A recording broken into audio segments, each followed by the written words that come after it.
साल के बाद आपको एक मौका मिला है। आपने देखा होगा कि पिछले 10 साल में पूरे हरियाणा और रोहतक का क्या हाल बीजेपी की सरकार ने किया। मैं उसकी एक एक बात की डिटेल में नहीं जाना चाहती, लेकिन जो मुद्दा मुझे सबसे ज्यादा परेशान करता है वो है हमारे प्रांत के युवाओं की बेरोजगारी का मुद्दा। आज हमारे प्रांत में बेरोजगारी का जो आंकड़ा है वो हम हिंदुस्तान में सबसे ज्यादा है। पिछले 10 साल में जितनी नौकरियां निकली, या तो पेपर लीक हो गए, पहले तो फॉर्म भरो, पैसे से फॉर्म भरोगे, तैयारी करोगे, पेपर लीक हो जाते हैं। मैं इस सरकार से एक सवाल पूछना चाहती हूँ हमारे युवा बच्चों की तरफ से। 10 साल में क्या कोई पेपर लीक करने वाले पकड़े गए, उनको सजा दी गई? नहीं दी गई। इसका मतलब ये जो पेपर लीक का सिलसिला है ये हमारे बच्चों के युवा के भविष्य को खराब करने का सिलसिला है। जो बच्चे 10 साल पहले 30 साल के हो गए थे वो तो ओवर एज हो जाएंगे, उनको मौका ही नहीं मिलेगा। जो 2-4 भर्ती पूरी हुई वो हाई कोर्ट में चैलेंज होगी। एक भर्ती डी ग्रुप कहते हैं, बस एक डी ग्रुप की भर्ती हुई। उसके बाद धोखा देने के लिए कौशल रोजगार निगम लेके आए, जिसमें ना तो मेरिट देखी जाती है, ना रिजर्वेशन देखा जाता है, मन मर्जी से नौकरी दी जाती है, जिसमें कि बहुत कम तनख्वाह पे दूर दूर के स्टेशन के बच्चों को भेज दिया जाता है। मजबूरी में बच्चे वो भी करते हैं, वो आके कहते हैं कि जी वो इतनी दूर जाके रहने का किराया और खर्चा भी पूरा नहीं पड़ता, इतनी कम तनख्वाह है। ये कौशल रोजगार निगम हमारे युवाओं को भटकाने का सबसे भद्दा मजाक है। बिना मेरिट के जिसे मर्जी उठाया और लगा दी।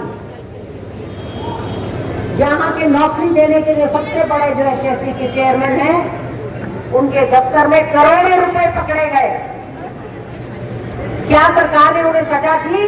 केस तक नहीं चलाया, केस तक नहीं चलाया। इसका मतलब ये है कि ये भ्रष्टाचार में डूबी हुई सरकार है और इस भ्रष्टाचार के सबसे ज्यादा खामियाजा हमारी युवा पीढ़ी भुगत रही है। ये तो छोटी बातें हैं, सड़क नहीं है, पीने का पानी नहीं है, सीवरेज बंद है, पानी खड़ा हो गया, हो रहा है। युवाओं के भविष्य के लिए दूसरी बात जो सबसे है, जो नशाखोरी इतनी आराम से आज नशा बाजारों में मिल रहा है, हमारे बच्चे धीरे धीरे नशे की तरफ जा रहे हैं। ये मैं आपसे वायदा करती हूँ कि अगर कांग्रेस की सरकार आई, हम नशे पे प्रतिबंध लगाएंगे, कोशिश करेंगे नशा नहीं अवेलेबल हो। इन बहनों से पूछ के देखो, जिसका बच्चा नशे का शिकार हो जाता है उसकी कैसे जिंदगी बर्बाद हो जाती है। बच्चों को समय के ऊपर नौकरी मिलेंगी और रोजगार दिए जाएंगे। ये हमारा अपनी युवा पीढ़ी से वायदा है। युवा पीढ़ी को न्याय दिलाने दूसरी जो सबसे महत्वपूर्ण बात है, बीजेपी ने पिछले 10 साल में हमारे भाईचारे को तोड़ने का काम किया। मुझे याद है कि हमारे गांव में किसी भी बिरादरी के बुजुर्ग होते थे, हम काका ताऊ कह के बोला करते थे। याद होगा बुजुर्गों को। आज एक जाति को दूसरी जाति के खिलाफ भड़काया जाता है, दूसरे को मान सम्मान नहीं देने दिया जाता। आज बहुत अच्छा चंचल नामदल ने जो आज प्रोग्राम किया है, भाईचारा सम्मेलन, मैं आप सबसे आह्वान करती हूँ कि यहाँ से शपथ लेके जाएं कि हम अपने हरियाणा का भाईचारा कभी भी खराब नहीं होने देंगे। भाईचारे के नाम पे, युवाओं के भविष्य के नाम पे, हमारी बहन बेटियों के मान सम्मान के नाम पे, अपराध मुक्त हरियाणा के नाम पे एक विकसित, उन्नत, प्रगतिशील, समृद्ध हरियाणा के नाम पे आपसे हम आपके सहयोग की उम्मीद करते हैं, मांग करते हैं। और मैं ये नहीं मानती कि जो यहाँ बैठे हैं उन्हीं की वोट है जो हमने मांग के तसल्ली कर ली। यहाँ बैठा हर एक व्यक्ति, हर एक मेरी बहन एक से ज्यादा वोट पे असर डाल सकती है। आज से कमर कस लीजिए, 10 से कम दिन बचे हैं। रोज अपनी दिनचर्या में से 4-5 घंटे कांग्रेस के लिए वोट मांगने के लिए समय निकालिए।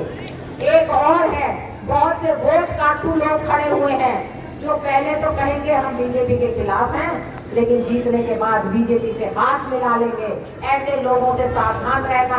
आपकी वोट जीत में जानी चाहिए। जो पार्टी बीजेपी को हरा रही है, जो कैंडिडेट बीजेपी को हरा रहा है, आपकी वोट वहां जानी चाहिए। गलत जगह वोट डाल के अपनी वोट खराब मत करना। आपके पास सब तरह के लोग आएंगे, उनसे यही पूछना 10 साल में क्या किया, 10 साल में उन्होंने हरियाणा के लिए क्या किया। जो हरियाणा मांगे हिसाब, आप हिसाब मांग लेना। और जो कांग्रेस का संकल्प पत्र है वो बत्रा साहब ने बताया है। बाकी भी एक चंचल नागर जैसे सभी साथी यहाँ जवान खड़े हैं, विपक्षी है, सारे हैं, सभी जगह इनको पहुंचाया जाएगा। आप उसको पढ़िए। जिस दिन कांग्रेस का संकल्प पत्र निकला, अगले दिन बीजेपी ने वो बातें अपने घोषणा पत्र में लिख दी।